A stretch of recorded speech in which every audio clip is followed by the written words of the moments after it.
Hello students, welcome back Gajanand academy YouTube channel. मैं sir Randeep Singh और हम पढ़ रहे हैं एक्सरसाइज 5.1 क्वेश्चन नंबर 4। बिल्कुल इजी है, ध्यान देना आप लोग। तो यहाँ आपको which of the following are APs, इनमें से बताना है कि कौन सा एपी है कौन सा नहीं है।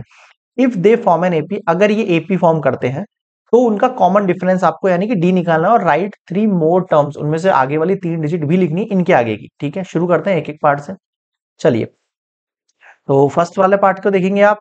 तो आपको गिवन क्या है, देखो 2 है, 4 है, 8 है और 16 है। ठीक है, अब जो गिवन कंडीशन है पहले उसको लिख लो। देखो, ये आपका A1 होता है, ये आपका A2 होता है, ये आपका A3 होता है, ये आपका A4 होता है। तो सबसे पहले बोल रहा है कि which of the following are AP. पहले तो ये चेक करो कि ये एपी है या नहीं। कैसे चेक करते हैं सर? पहले D1 निकालते हैं। A2 माइनस A1, 4 माइनस 2 करूंगा तो 2 आएगा। ठीक है सर, D2 निकालो। A3 माइनस A2, 8 माइनस 4 करूंगा तो 4 हो गया। ये लो, यही खेल खत्म हो गया आपका। D1 is not equals to D2। भाई, जब आपके पास ये एपी ही नहीं है, no it is not AP.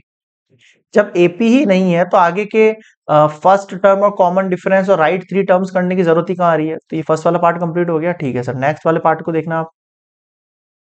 Second वाला पार्ट देखो आप।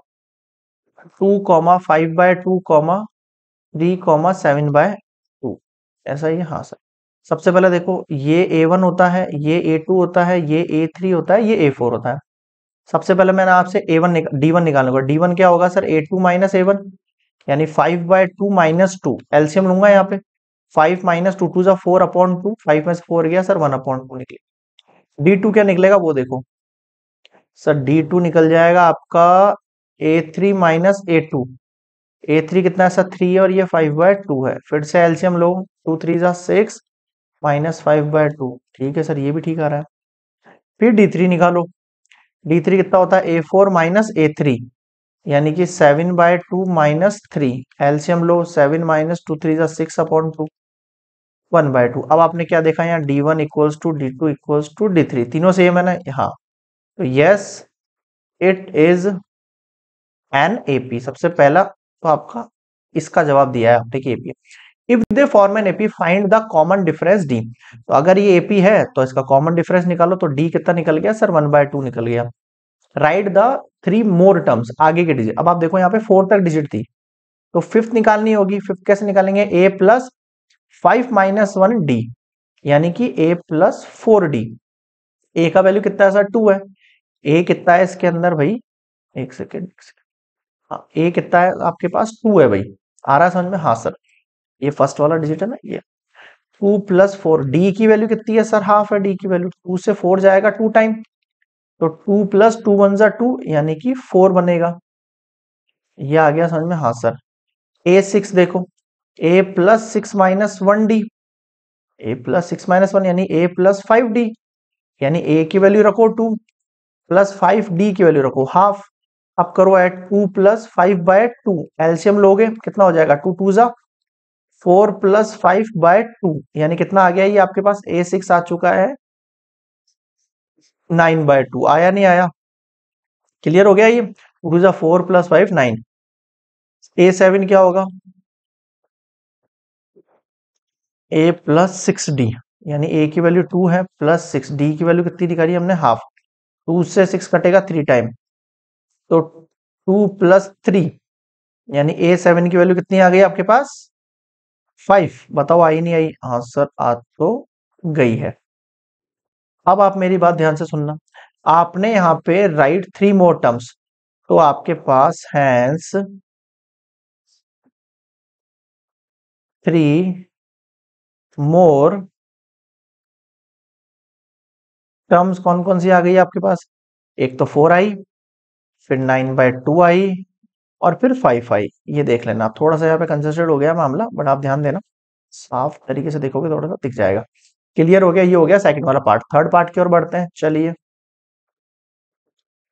थर्ड वाला पार्ट क्या कह रहा है भाई? -1.2 -3.2 -5.2 -7.2 डैश डैश डैश। ठीक है, ये आपका A1 है, ये आपका A2 है, ये आपका A3 है, ये आपका A4 है। तो सबसे पहले डी चेक करेंगे, D1। A2 माइनस A1, ठीक है।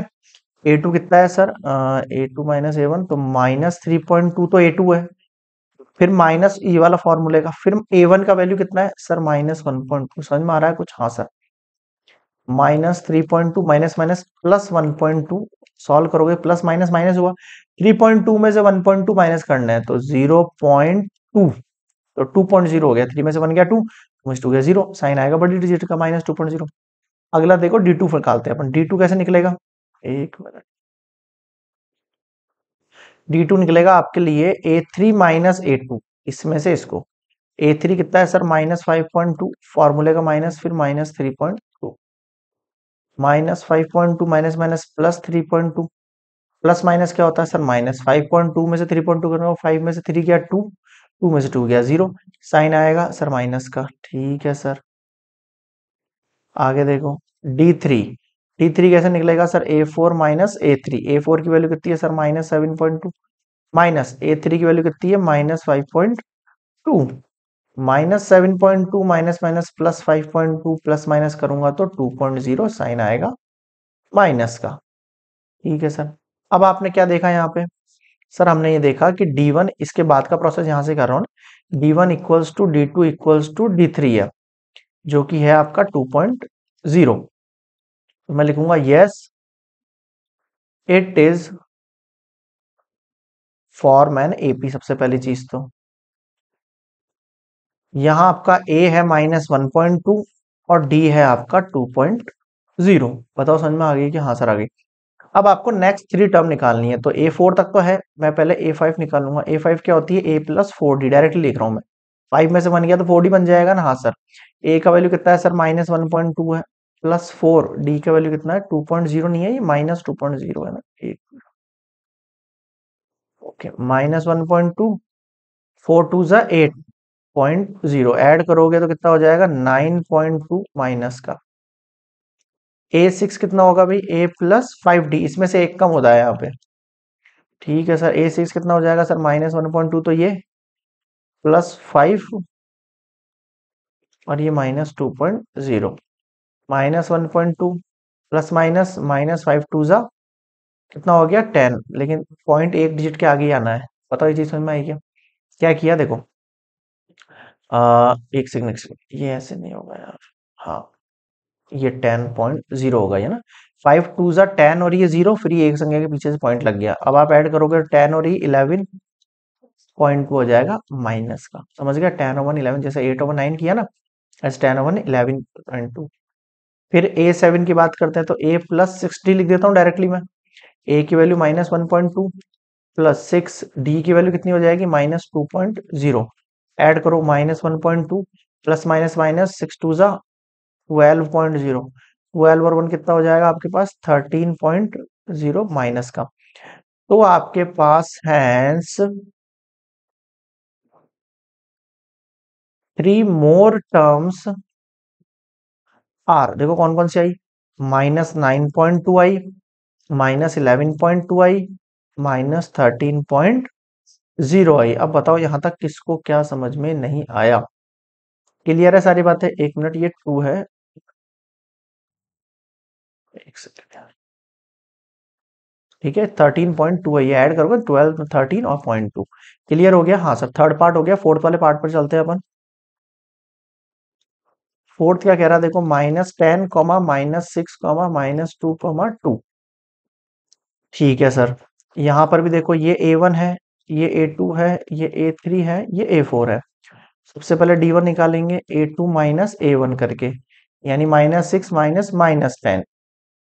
-6 प्लस 10 कितना हो जाएगा आपके पास? 4 पॉजिटिव का, वो भी। D2 निकालो, A3 - A2। ठीक है सर। कैसे निकलेगा? D2 क्या निकलेगा आपका? D2 निकल जाएगा आपके पास A3 - A2 करके। A3 कितना है सर हमारे पास? -2 है, फिर माइनस है, फिर -6 है। सॉल्व करोगे, -2 माइनस माइनस प्लस का 6, 6 में से 2 गया तो कितना आ जाएगा सर? 4। ठीक है, ये भी। D3 देखो, D3 कितना हो जाएगा आपके पास? A4 - A3। A4 कितना है सर? 2 है, माइनस A3 कितना है आपके पास? ये भी -2 है, माइनस माइनस प्लस 4 हो गया आपके पास। तो आपका D1 equals to D2 equals to D3 आ रहे नहीं आ रहे? हाँ आ रहे हैं sir. Yes, it is form an AP लिख दिया मैंने, एक जवाब यहाँ पे। अब अगला सुनो जवाब। ए कितना है सर? -10 है। डी कितना है सर? 4 है। अब निकालो सबसे पहले 4 के बाद A fifth term. A fifth क्या होगी? ए प्लस 5 - 1 डी। ए प्लस 4 डी हो गया ना ये? हाँ सर हो गया। ए का वैल्यू कितना है आपके पास? -10 है, रखो। प्लस 4, डी का वैल्यू कितना है आपके पास? 4 रखो। ए फाइव क्या निकल के आया आपके पास? -10 प्लस 4 4 जा 16। 16 में से 10 गया तो कितना बचेगा आपके पास? 6 बचेगा पॉजिटिव का। समझ गए? समझ गए सर। ए फाइव के बाद ए सिक्स पे आ जाओ। 6 - 1 डी, ए प्लस 5 डी। ए का वैल्यू कितना है सर? -10, 5, और डी का वैल्यू कितना है आपके पास? 4। तो ए सिक्स का वैल्यू कितना हो जाएगा? ये -10 तो एज इट इज रख दिया आपने, प्लस 5 4 जा 20। 20 में से 10 गया तो कितना बचेगा सर? 10 बचेगा। ठीक है सर। ए सेवन का वैल्यू A+7 - 1 डी, ए प्लस 6 डी। ए का वैल्यू कितना हो जाएगा आपके पास? -10 प्लस 6, और डी का वैल्यू कितना हो जाएगा? 4। सही लिखा है ना? 5 4 जा 20। ठीक है। तो ए सेवन का वैल्यू हो गया -10 प्लस 6 4 जा 24। देख रहे हो आप? ये डिजिट बढ़ती जा रही है धीरे धीरे। -10 आया, सॉरी, फर्स्ट क्या था? -10 था, ठीक है। -10 था, फिर -6 हुआ, फिर -2 हुआ, फिर 2 हुआ, फिर 6 हुआ, फिर +10 हुआ, फिर 10 के बाद आप देखो 24, और ये लेस कर दोगे तो ये कितना हो जाएगा? 14 हो जाएगा इसमें से। बताओ समझ में आया क्या? हाँ सर आ गया। आगे देखो। अब आप लिख सकते हो यहाँ पे हैंस नेक्स्ट 3 टर्म्स आर। एक तो हो गई 6, एक हो गई 10, है ना? एक सेकेंड, 6 हो गया, 10 हो गया, 14 हो गया। बताओ समझ में आया क्या? हाँ सर, ये तो समझ में आ गया। ये आपने क्वेश्चन नंबर 4 के 4 पार्ट कंप्लीट किए हैं इस वाले लेक्चर में हमने। नेक्स्ट वाले में हम इसके आगे वाले 4 पार्ट देखेंगे, एक में बनाएंगे, थोड़ा सा वास्ट हो जाएगा आप लोगों के लिए। अगर आपको कोई बीच में कोई क्वेश्चन देखना है तो आप इंटरप्ट नहीं कर पाओगे आगे पीछे करके, तो इसलिए हम उसको सेपरेट कर देते हैं, 4 पार्ट के अंदर बांट देते हैं, 3 पार्ट में बांट देते हैं इस फोर्थ वाले क्वेश्चन को। क्लियर है? तो नेक्स्ट वाले पार्ट में देख लेना अगर आपको इसके आगे वाला क्वेश्चन देखना है तो। ठीक है।